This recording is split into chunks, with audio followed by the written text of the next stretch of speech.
Thanks very much, Joe.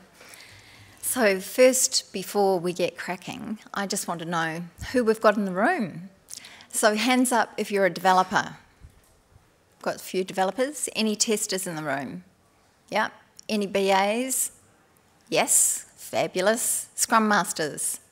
Keep your hand up if you're a full-time Scrum Master. Fantastic. Any Agile coaches? Brilliant. Perfect. And leaders. Anyone I haven't mentioned? We've got some leaders in the room. Fantastic. This applies to all of you. Anyone I've missed out? Project managers. Welcome. Fantastic. Okay, so today I'm going to talk about how teams came to be seen to be emulating an Agile mindset. The next thing I'm going to talk about is what influenced their navigation through 3 significant disruptions. And then I'm going to talk to you about why I think an Agile mindset matters. And then what can you do to cultivate an Agile mindset to influence the people around you? Because I think that's really important.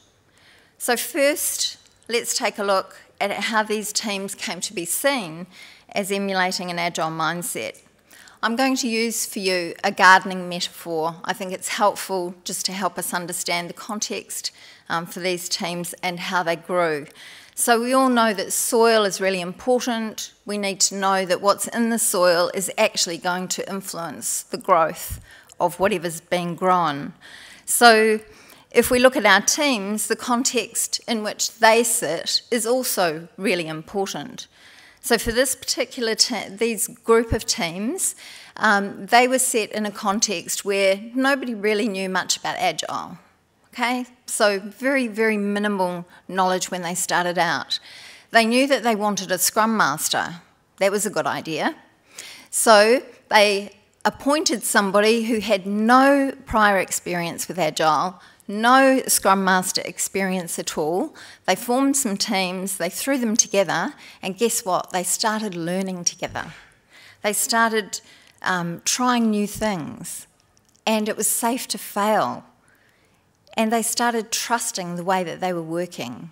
And the good thing was that because of their location in Christchurch, they were left alone to actually pretty much do whatever they liked. And so you could say that they grew up together. Next, our attention shifts to the conditions in which the teams operate. So when I'm talking about conditions, what I'm thinking about is the framework or the place where the team can actually explore how they're working together. So bear in mind, these teams have never done Scrum before, okay? So they decide that Scrum is going to be the tool of choice. They don't really know why they're choosing that. It just seems like a good idea, and a few influential people in the group actually get the decision and they take it. So, contrary to what Joshua told us this morning, they decided that they were going to start with some iterations. So they chose 2-week iterations, and they were going to just put in the whole suite of ceremonies that come with the Scrum package, so everybody in the room pretty much, I'm assuming, knows what they are. They were also going to start tracking their progress because they kind of wanted to get an inkling of how good they were or whether they were improving and that sort of thing, because somebody thought that that was a good idea to do. So they did that. So they tracked their points, they tracked time remaining, and some of them got really, really good at estimating what they could put through in a 2-week cycle. They also had things like a definition of done and a definition of ready, because it seemed to actually make a difference about what they produced on those 2-week cycles, and it also introduced a little bit of accountability so that they could say, well, actually, this is what I was working on, and I wasn't shirking off and going off and playing games. The next thing that's important is, seeds, which I think are the attitudes, or they represent the attitudes and behaviours that a team grows. So basically what we plant, what we sow, is what we actually get. So if we're sowing good behaviours and good attitudes, then we should see some really productive stuff happening with the teams that we're working with. Something that you'd notice when you looked at these teams is they had an openness to change.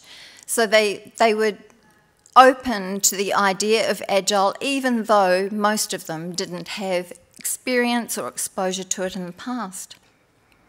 So they had a shared attitude of being safe to fail as well, which is a really important thing if you're looking to grow a high-performing team. They also were keen to see, well, what can we actually learn from this? Because they didn't have prior experience, that became critical in how they were forming and developing as teams together. They also developed an attitude of persevering, because guess what? It doesn't always go the way that we expect it in the beginning. Next, we need to nurture those teams. So for once the team's bedded in, the organisation actually appointed an external Scrum Master, somebody with expertise who could come alongside of them and help them. Sorry, my mouth's getting really dry and I don't have any water.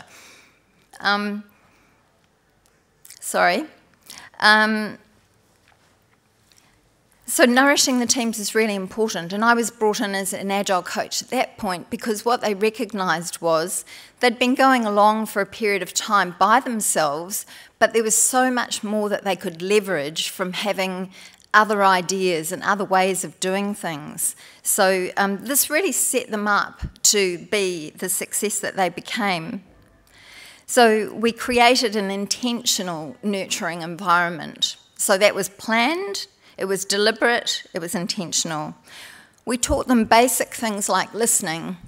Now, who in the room thinks they're a good listener? Do you all have a pretty good idea you're a good listener? Well, we did this experiment. We took these teams and we put them in pairs and we taught them a few techniques about listening. We gave them 2 minutes each to talk about something that was important. Thanks very much. It's great. And then they said, I've learned more about that person than I knew in 6 months that I was working with that person.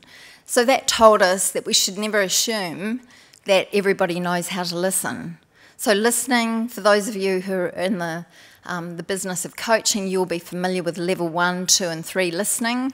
So we helped them and educated them in the art of listening. So that was going to open up the opportunity for the teams to collaborate more effectively and to share information more effectively, and not to assume that just because a person has spoken that another person has actually understood or listened to what they're saying. So that was significant. We also threw in some other helpful techniques like learning how to speak in public, because guess what? Scrum teams have to get up in front of people whether they like it or not, and some people really don't like it. We had some developers who would just cringe at the thought of having to show what they'd worked on in the previous 2 weeks. So we helped build that confidence, so they started to really feel like they were being successful and achieving things, and those little things really went a long way and helped. So the growth comes from the applied learning. So they would try things, it was safe to fail, and then they could grow and learn from all of that. But there's one particular story I want to share with you today that I think is really significant. One of the full-time Scrum Masters that they had a brain injury. She fell on some tiles, ended off work for 3 months, had to come back to work but wasn't able to work full-time. So one of the particular reasons I was brought on board was to help coach her and get her back to full-time work, which I can say she's now back to full-time, doing everything she used to do as of last week. And that's over a year it took her to get to that point. So what happened was we developed an intentional coaching relationship together, built trust, and over time she would come to me and say, look, this thing's happened, I really need to work through it. One of those was she would go into a meeting and somebody would say something, she would disagree with it, and she'd actually let them know. She'd actually rip them to shreds. and that person was not feeling good about themselves, what they'd said, and she loved being able to do that because she felt great. But as we got coaching and got deeper and deeper into what was motivating her, what were the threats, what were the risks, what was actually going on inside of her, she realised that there was a threshold that was being crossed, and it just triggered something, and boom, she would just say whatever she would say. So as we worked through that, she found that she was putting something onto somebody else that actually wasn't theirs. And then she was able to start to see things from their perspective. So imagine that, every conversation that you have with someone, intentionally switching your brain and saying, okay, I'm listening to you, I'm thinking about what you're saying, I can really get where you're coming from and why you're saying what you're saying. And then coming alongside of them, so to speak, and saying, well, let's look at this issue together. And rather it being a reaction and a response, it's actually a really helpful, constructive way of just getting rid of those angry moments that do exist from time to time when we get our teams together. So she was able to go back to the person that she'd spoken to inappropriately, as she called it, apologise to them, and then turn that whole relationship around. And now she has been invited to coach them.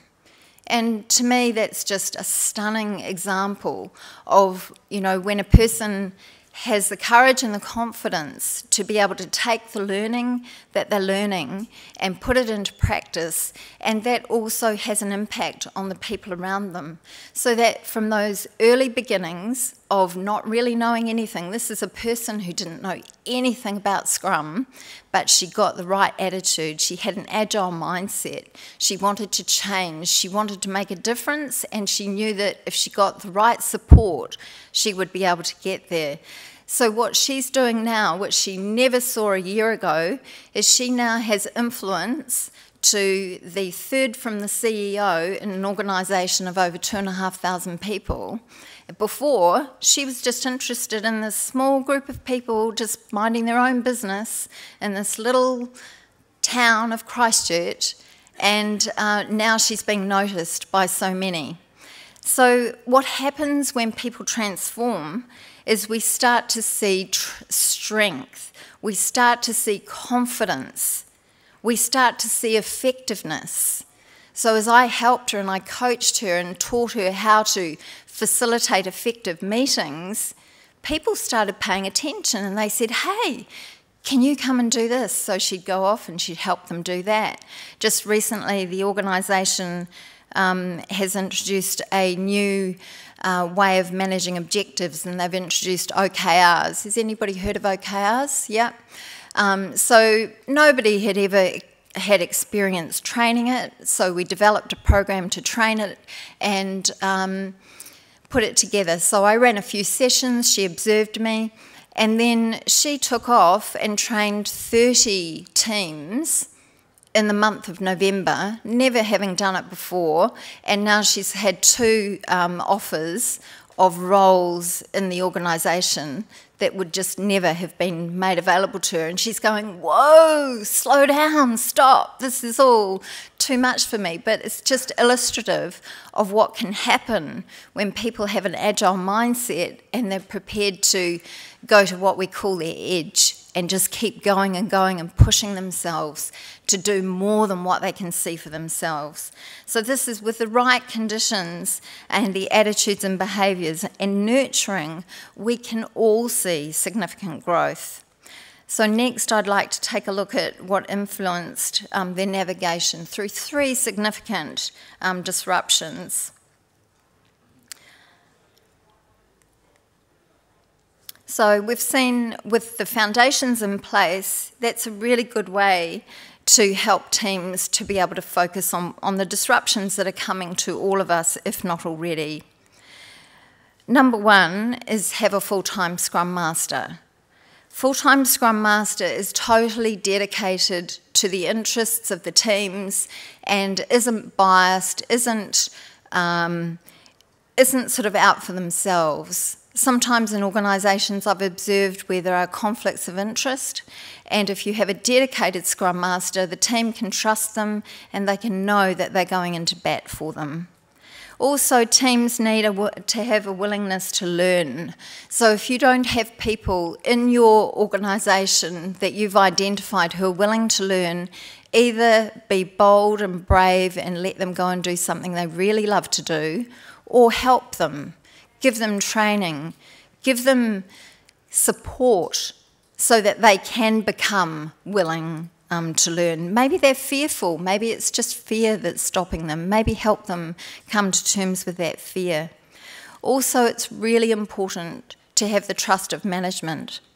So those three things I think are really key in helping teams just simply start at the starting line for dealing with disruptions. So the first one this group had was a restructure. Who has never been through a restructure? Okay, only 2 people in the room. So most all of you know what a restructure feels like. So here it can be a terrifying experience if you've never been through a restructure. What happened in this particular case was they decided that they were going to make all the team leaders in the organisation Scrum Masters overnight.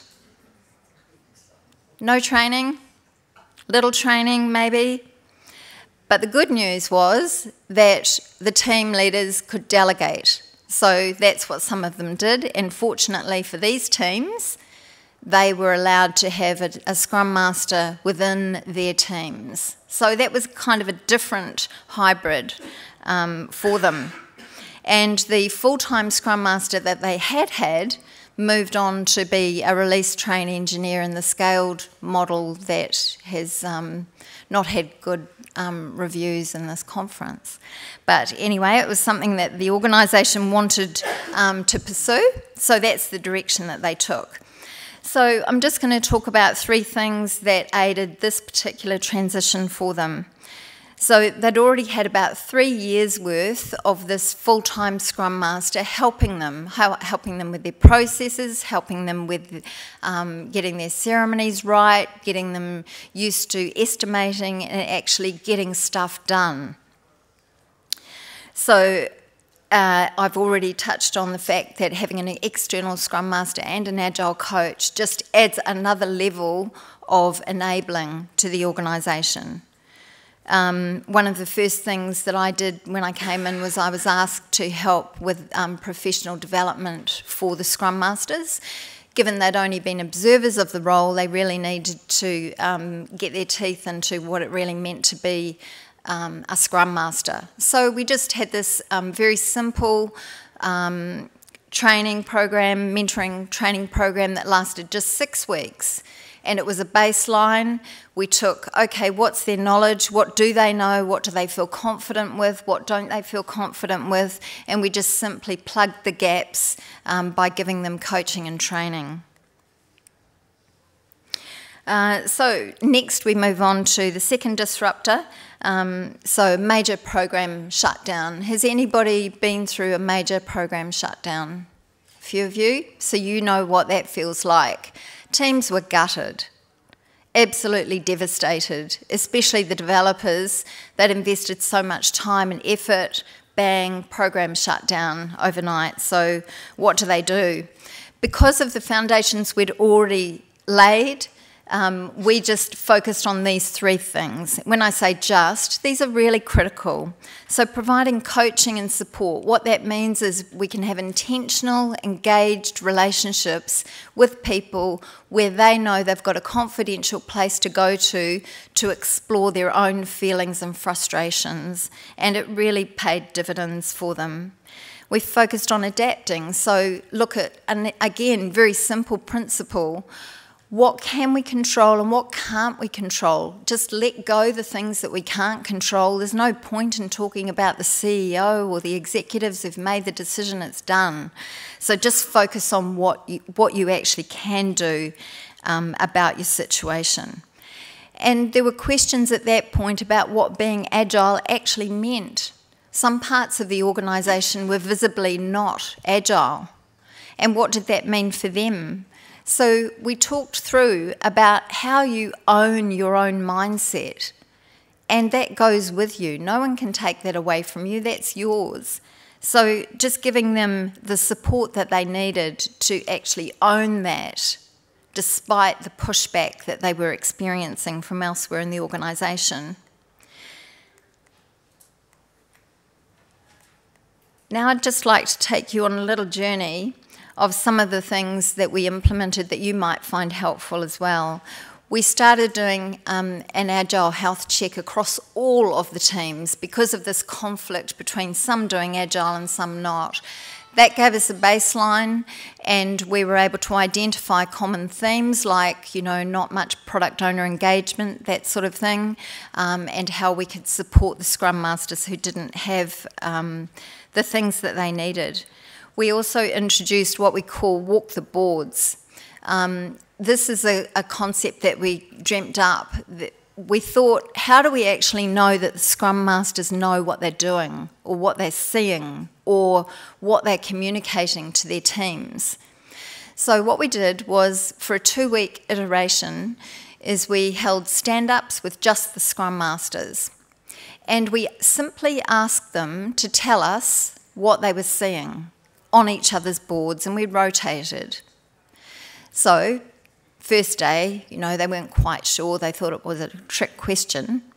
And we just simply held space for them to say whatever they wanted. And our job was simply to note the comments that came, or the questions. We didn't say a word, didn't influence anything for 2 weeks.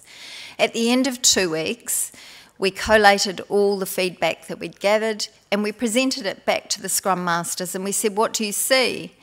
And they started seeing, patterns or differences between the teams. They started to see ideas about what they could do to improve the communication, because all these assumptions that I just throw this stuff on a board and everybody will know what it means actually wasn't the case. And then they presented it back to their teams, and the teams themselves decided what from that feedback they wanted to take on themselves. The next step, though, was we took the leadership team through it. And so several times a week, we met with them and asked them what they saw. So, interesting exercise for you, going back to your organisations. Maybe take your leaders on a circuit of your Scrum walls, if you have them, and just ask them what they understand about those boards. Do they actually know what they mean? Do they know what they want to know from those boards? And then we presented that same information to the Scrum Masters and their teams, and they could then decide from that, okay, so the leaders aren't noticing what we're noticing, so how can we tweak or refine the information that we're capturing there? So it improved communication overnight, and it also helped bridge that gap between the leadership team and the teams directly. So we found that really helpful.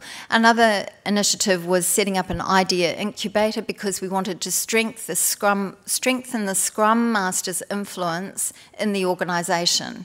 So we asked them, okay, what do you know about stuff, and what do you want others to know about what you know? So, for example, test condition workshops was something that one of the Scrum Masters had a lot of expertise in, but other teams hadn't tried it. So they ran some workshops, gathered all the teams in, and started teaching them these new skills. And this continued for months on various topics. And it was tremendously successful, because it helped the teams to interact with each other, so it built those relationships, and also helped the Scrum Masters gain confidence in being able to try out, okay, I want to be a trainer, I want to train this information, and we were there to support them on that journey. So if you're a manager, a really cost-effective way of sort of helping the training. Professional development is a recent initiative that I started. So some of you in the room know that I went through Lisa Adkins' 10-month program of the coaching cohort, and it's a pretty rigorous course. fortnightly accountability sessions and training for 10 months, but at the end of it gave me a very, very deep insight into how we work with teams and how we can achieve transformation.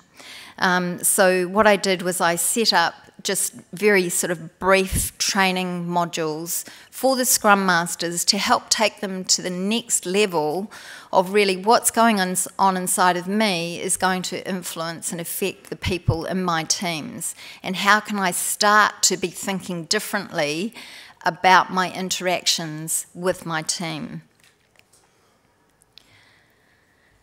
So the third disruptor that I want to talk about, just very briefly, is a restructure. Now, bear in mind that they have already had a restructure. Fast forward 2 years, how they're going to be feeling. Well, surprisingly, they had already learned a lot, and they were learning, adapting, and overcoming at each stage. So because we already had I was in there coaching them, we had an external Scrum Master, we were able to actually leverage all the learnings that had happened before and just simply remind them, okay, well, what did you do last time? What can we do now? What applies to this situation now? What can we learn and adapt to? It was at this particular point that senior managers became very aware of the difference in this group of teams. And so what they did was, senior manager came down to Christchurch and said, I'd really like to video interview the Scrum Masters and their teams, and I just want to pose questions to them. What does it mean to have an Agile mindset? What does it mean to do Scrum? And took them to their boards and interviewed them about various things that were on their boards. So they captured those videos and circulated them to other teams in the organisation in the hope that it would influence change. I'm not convinced that that's the best way or the only way, but it was something that was initiated by senior management, so we welcomed it.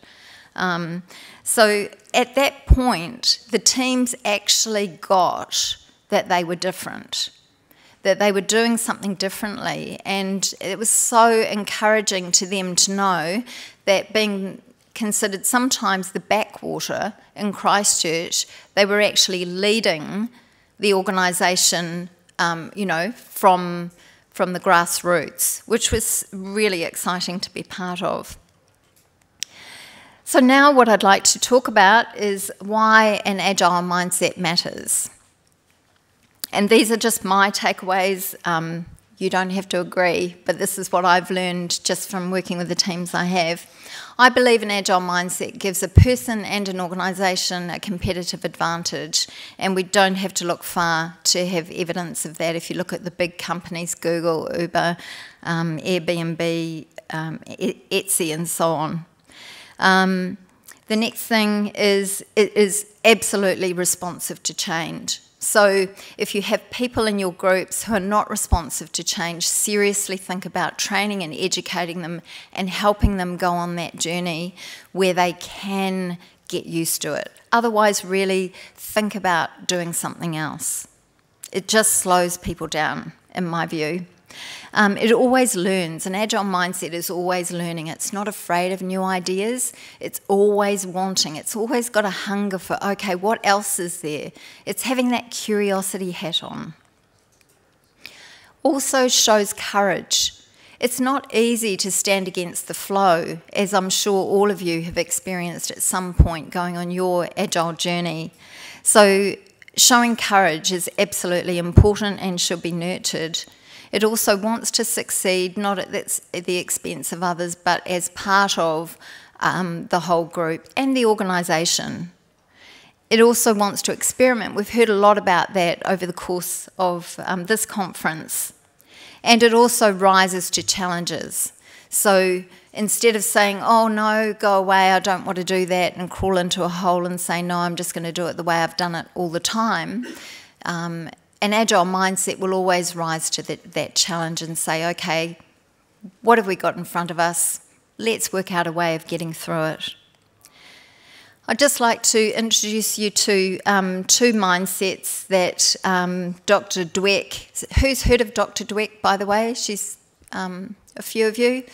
It's a book I came across recently. It's been around for a while, but it kind of captured helpfully the differences in the way people think. So on the left-hand side, we've got this fixed mindset, and you might be able to recognise it in some of your teams in your organisation. So it says that intelligence is actually static, and it leads to a desire to look smart, and therefore it has a tendency to avoid challenges, it gives up easily, sees effort as fruitless or worse, it ignores useful negative feedback, and it feels threatened by the success of others. And as a result, they may plateau early and achieve less than their potential. And all of this confirms a deterministic view of the world. You may be able to recognise people like that. However, the growth mindset she posits is intelligence can be developed.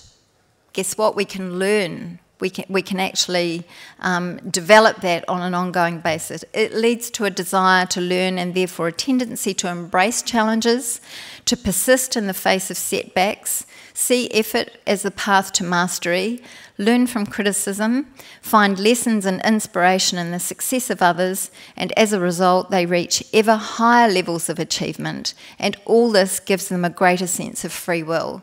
So when I was reading that, I thought, you know, that really helps explain the Agile mindset in a useful way. So feel free to do with that what you will. Now I'd like to throw this to you. So what can you do to cultivate an Agile mindset? Well, first thing is I'd like you to challenge your own beliefs. So what do you believe about the people in your organisation? Do you trust them? Do you respect them? What are your own private thoughts about the people that you work with? What about the work that you're doing? Do you believe that it's great work? Do you believe it's important work? Do you believe it's making a difference? What are your own private thoughts about the work that you're doing? What about the customer? Are they really first and foremost in your mind? Are they a nuisance? Are they an inconvenience? Are they a source of great pride? What about the company? Do you believe in the values of your company? Do you believe in the direction that the company's going? What do you personally believe about the company that you represent?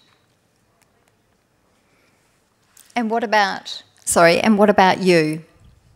What do you believe about you? Do you believe that you're your best you? Do you believe that you have reached your full potential? Do you believe that you can do anything that comes to you? What do you believe about you? Next, I'd like to talk about challenging your way of thinking. And I touched on this earlier, how you listen. Really, really simple, but so life-changing. Just cannot emphasise it enough. Learning to listen and the art of listening will transform your career, and it will give you a competitive advantage. And how do you receive feedback? So when I say receive feedback, you know that instant that someone said something to you and you get an internal response? You might get angry. You might get, why did they say that? They don't know what they're talking about. A whole lot of messages go on in our minds when we receive feedback. Think about that. And that can be the catalyst for change for you and starting to identify how you can maybe change that. And then, importantly, what do you do with that feedback? Do you react to it? Do you ignore it? Do you block it? Do you actually take notice of it and embrace it, like Dr. Dweck's example of saying, okay, well, what can we do with this maybe negative feedback? Is there anything in it that I can use to get me where I need to go. I'd also like to suggest holding the space. Holding the space can be a really painful thing when you first encounter it, if you haven't already. So holding the space for me simply means being quiet to allow the voices of other people to be heard, their ideas to be heard, without me directing or influencing necessarily the conversation in the room. And putting yourself in other people's shoes, and I gave you that example of one of the people I was working with. So try and actually actively engage with the process of, all right, in this conversation I don't necessarily agree with what's being said, but if I just put myself in the other person's shoes, what will that mean? What will it mean for what we're trying to achieve together, and what will it mean for whatever the context is that that's happened in? And then finally, I'd like to suggest make every conversation count.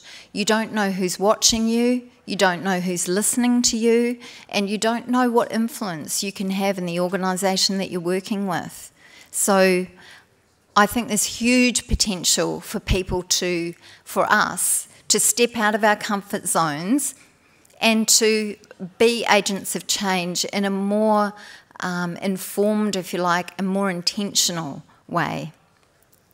So we've looked at some of the foundations that I've seen in this organisation that I've worked with that were really critical to helping them form and shape their Agile mindset. And I've given you some of my ideas about what I think the Agile mindset is. My question to you now is, in the garden that you have, what will you grow? Thanks for your time.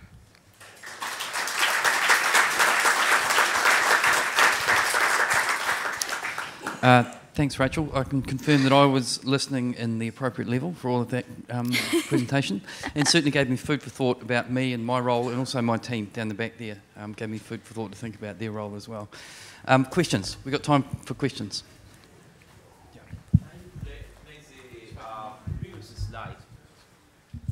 So it's not a question, it's just you can move back to the previous slide. Sorry. So I can get I'm your sorry. Yeah. blog It'll be address uploaded too. For those of you who haven't been to these conferences before, all of these slides will be available to you.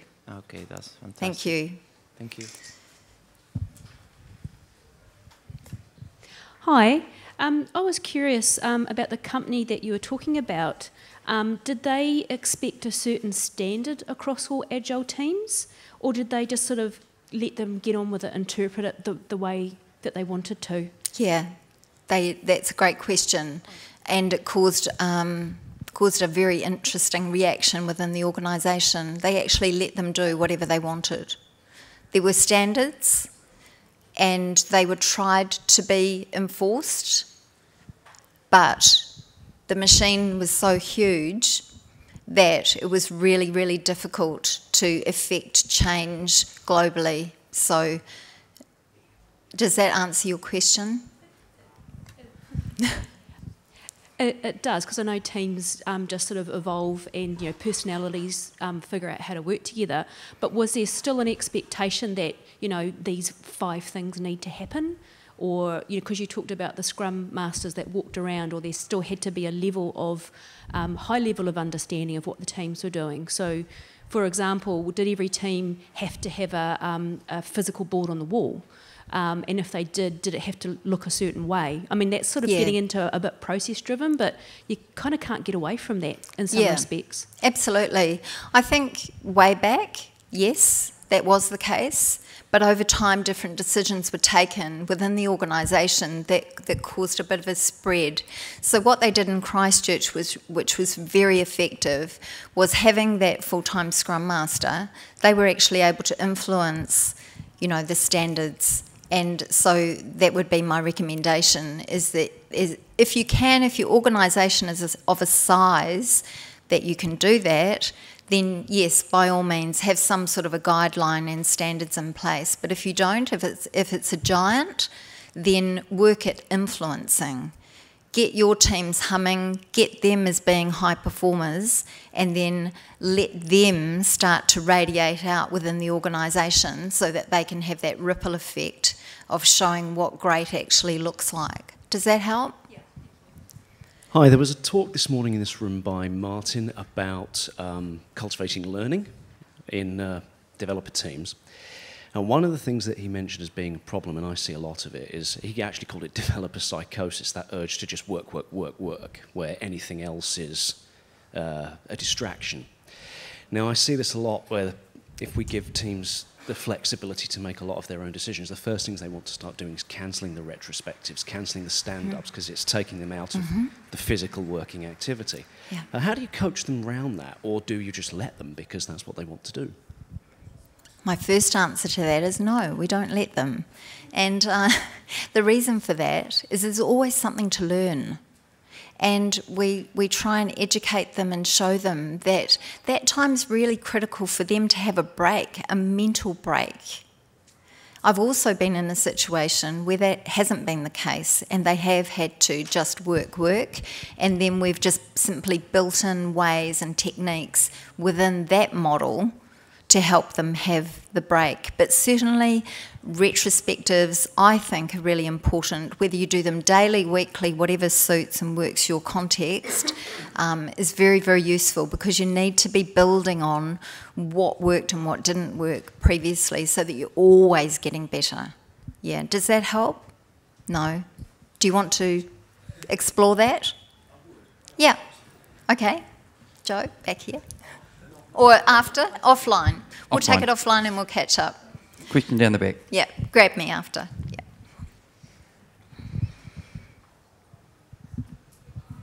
One of the things I take from your presentation is around cultivating and nurturing the mindset.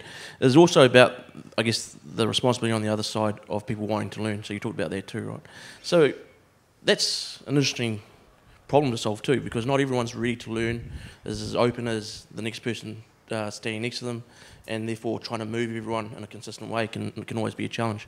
So how have you kind of battled with those things? And because it gets to some pretty hard conversations too, where you got to go, is this person right for the organisation? Yeah, absolutely. And that's a fantastic question, because it exists in every organisation. There are people who just don't want to learn. There are people who don't want to come on the journey. And it depends on, I guess, your hiring process, what sort of process you're going to go through internally as to how you're going to appoint people. But my approach is just get into the organisation and start to read it, start to understand it, start to appreciate what its heartbeat is, what's important to them, and then identify the people who are willing to change and work with them. So we can't bring everybody on the journey. And it's a fact that with these particular teams, there's at least 3 people out of 16 that I could identify as being exactly what you're referring to. But we haven't catered to them. We've listened to them, we've provided coaching for them, but there's nothing between here and the moon that's going to shift their mindset. So we've simply decided to work with the ones who want to work. And I think you just have to make those tough decisions. Does that answer your question? One last question. Was there one down the front somewhere before? Any questions? Yeah. My question was along the same kind of theme, but I guess it's kind of where we've got core bits of knowledge within certain people, so it's not really an option to kind of leave them out. So kind of what's been your single most effective tool or process to, bringing them along on that journey or conversion, I guess? Yeah, that's a really good question too. I'd probably look at teamwork and actually doing some exercises with the teams to help them form as a team, so mixing teams up perhaps, and there's a whole lot of tricks and techniques I can share with you if anybody's interested. There's things called constellations, there's all sorts of activities that are available to help actually strengthen and build teams. So if that's of interest, just grab me at the end. Thank you.